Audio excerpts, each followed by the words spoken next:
ये स्लैम बड़ा खतरनाक साबित होने वाला है। वेल्ट का स्लैम कमाल का गया है। देखना पड़ेगा कि आखिर क्या हाल चल रहा है वहां पर। अभी तक नॉकआउट तो चले किसी को किया नहीं गया है। लगता है कि आसपास का नापना चाहती है वो तापमात्रा। और ये क्या हुआ, वीएक्सटी के प्लेयर ओवर पावर कर रहे हैं धीरे धीरे करके पूरी स्क्वाड को। और वेल्ट के प्रोटोन ऊपर की ओर गए हैं। वेल्ट के बारे में मैं चर्चाएं कर ही रहा था और जिनके बारे में भी चर्चाएं की जा रही है, परफॉर्मेंस डाउन हो रही है, लेकिन वीएक्सटी वाओ आईक्यू सोल ये थर्ड पार्टी बड़ी कमाल की रही।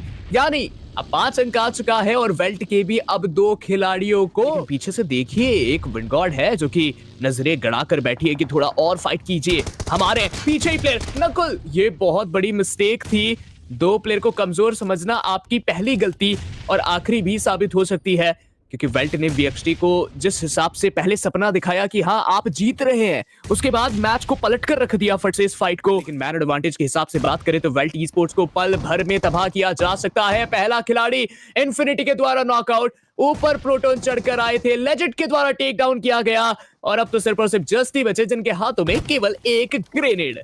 पर देखिए सामने की तरफ पूरे आईक्यू सोल की वो चुनौती देखने को मिल रही है। Let's go! फिलहाल के लिए विंडो से नीचे कूदे, बट चलिए उनको तो इस मुकाबले से ही बाहर कर दिया। टीम आईक्यू सोल इस फाइट से भी चलिए वो 331 अंक वो करके जा चुकी है। बट आप देखिए K9 के ओमेगा उनकी तरफ से रेस नो टोपी को टेक डाउन किया जा चुका है। जो खिलाड़ी हमेशा रेस दिखलाता है, बट हम्बल आईजीएल उनकी आइडियलिटी अभी के लिए देखने को मिली। बट दूसरी तरफ से सिचुएशन को आईगर की समझ कर परख कर विचार विमर्श करके बाहर करना चाहते हैं। पर ये सिचुएशन मैं बताना चाहता हूँ विनकोट के लिए काफी हद तक मुश्किलें पैदा कर सकती हैं। बट सोल के एक खिलाड़ियों ने टेक डाउन करके पूरी तरीके से सिचुएशन को इवन शिवन किया जा चुका है। टीम आईक्यू सोल एक और बढ़िया टेक डाउन, इन्फिनिटी उन्हें किया जाएगा नॉकआउट। तो वैसा तो देखिए कुछ कर नहीं पा रहे हैं, बट टीम आईक्यू सोल के प्लेयर्स ने बहुत अच्छी तरीके से टाइम बाय आउट किया, टाइम कंज्यूममेंट किया, परफेक्टली देखिए विटनेस किया कि हाँ विनकोट के प्लेयर वो थर्ड पार्टी करेंगे, उससे आने से पहले ही अपने आप को रीसेट करने में कामयाब रहे। बट ये नेक्सस का नेड पूरी तरीके से लगता है कहीं ना कहीं टीम आईक्यू सोल के प्लेयर लगता है कि ये फैसला करके ही रहेंगे। गॉब्लिन वर्सेस विंडगॉड होगा, यानी एमवीपी वर्सेस एमवीपी की ये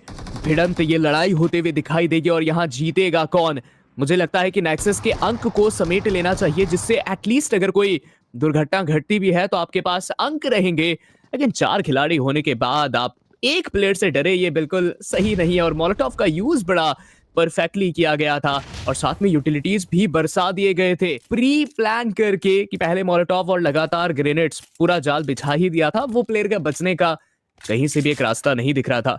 तो आईक्यू सोल का ये परफॉर्मेंस से मुझे लगता है कि अभी जो इनके बैक टू बैक 2 मैचेस है या फिर बैक टू बैक जो 4 मैचेस है, उसकी हर एक मुकाबले में ये बहुत अग्रेसिव खेलना चाहते हैं। पर मुझे लगता है कि आज के दिन भी देखिए उनका वो कॉन्फिडेंस लेवल वो लेकर आए हैं जो पिछले मुकाबले में या फिर कल के दिन लेकर आए थे। But team iQOO Soul LSD के एक खिलाड़ी को टेक डाउन किया जा चुका है और फिर से देखिए वो 1 नॉक पुश की रणनीति वो दिखलाने में कामयाब रहेंगे। ये अगर कंपाउंड मिल गया टीम आईक्यू सोल के प्लेयर्स को, वो यहाँ से काफी सारी टीमों की क्वालिफिकेशन पे एक बड़ा सवाल उठा सकते हैं। बट लेट इट, ऐसे में शायद अकेले नहीं जाना चाहता, बट आगे बढ़कर खेलना चाहते थे। चलिए एक प्लेयर को टेक डाउन करने में कामयाब रहे। लास्ट स्टेट की टीम के सिर्फ एकमात्र आखिरी खिलाड़ी बचे हैं जिनकी वजह से वो थ्रोएबल तो थ्रो किया गया, बट वो थ्रोएबल ज्यादा कुछ डैमेज दे नहीं पाया। बट अभी के लिए बाकी सोल के प्लेयर्स को देखिए उनकी पोजीशनिंग का अनुमान है। आईक्यू सोल की तरफ से नकुल आगे बढ़े, नेट थ्रो आउट किया और विस्फोटक अंदाज के साथ टीम लास्ट स्टेट को भी इस मुकाबले से बाहर कर चुके। पर देखिए जिस कंपाउंड के लिए बैटल चल रही थी, अब वो कंपाउंड ही सर्कल के बाहर जा चुका है। बढ़िया लेवरेज था, लेकिन हंटर्स को ऐसे छोड़ देना अपनी टीम के पास वापस ये सही नहीं होगा। मगर ग्रेविटी को टेक डाउन कर दिया गया है,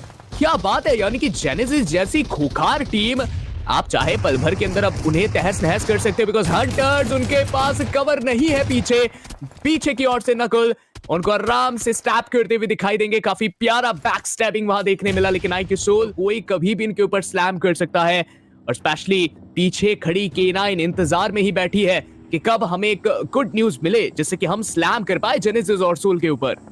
पर टीम आईक्यू सोल अपना काम बेसिकली इस मुकाबले से वो करके जा चुके हैं। इस मुकाबले से भी देखिए टॉप 7 के अंदर है, मतलब प्लेसमेंट के भी कुछ अंक वो टीम लेकर जा रही है और इस समय 13 के आसपास बढ़िया फिनिशेस भी हैं। जेनेसिस जैसी टीम को आईगेस की रोकने का काम ये बड़ी बड़ी दिक्कत टीमें ही कर सकती है। मैं आज के दिन जब वो बीजेएस के ओल्ड मुकाबले में फेस ऑफ कर रहा था कि कहाँ पे टीम ने किस प्रकार से एक बढ़िया प्रदर्शन दिखाया।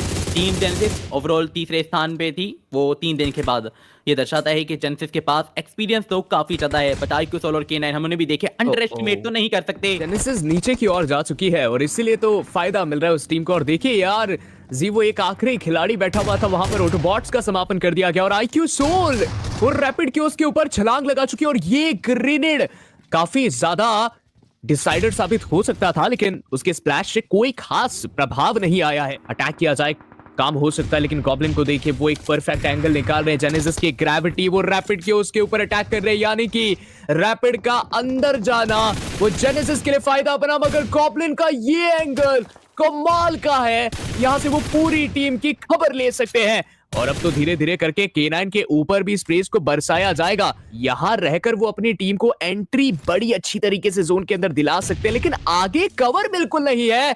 और ये नकुल का ग्रेनेड तो देखिए जो जेनेसिस के वाइपर के ऊपर जाकर लैंड हुआ है, और नकुल रुकने से रहे इस जगह पर। लगातार नेड को डिफ्लेक्ट कराकर कनेक्ट कराना चाहते हैं वो। रिकोशेट आएगा कि यहाँ तो वो नेट काफी तरीके से कर सकता है, वो करेगा भी नहीं, बट नकुल परफेक्ट इन्फॉर्मेशन के साथ एक बढ़िया प्ले वो देखने को मिला। और वुल्फ जैसी चुनौती इन आखिरी के दोनों ही प्लेयर्स को देखिए कवर करनी पड़ेगी, और बैकएंड पे K9 के प्लेयर्स भी हैं, उन्हें भी अंडर एस्टिमेट कर पाना अभी के लिए काफी ज्यादा मुश्किल रहेगा। बट टीम तो मुझे पता है कि कुछ ना कुछ तो देखिए वो एक बड़ा या आई गेस की सिचुएशन को बिल्ड कर ही लेंगे। बट आखिरी खिलाड़ी वो टॉक्सिक थे जिन्होंने सोल के ऊपर बहुत ज्यादा डैमेज इन्फ्लिक्ट किया, और देखिए वुल्फ के प्लेयर्स की तरफ से वो नेट जाता है जिसकी वजह से वो K9 के प्लेयर को कंसीड करने में कामयाब रहेंगे। बट सिर्फ और वुल्फ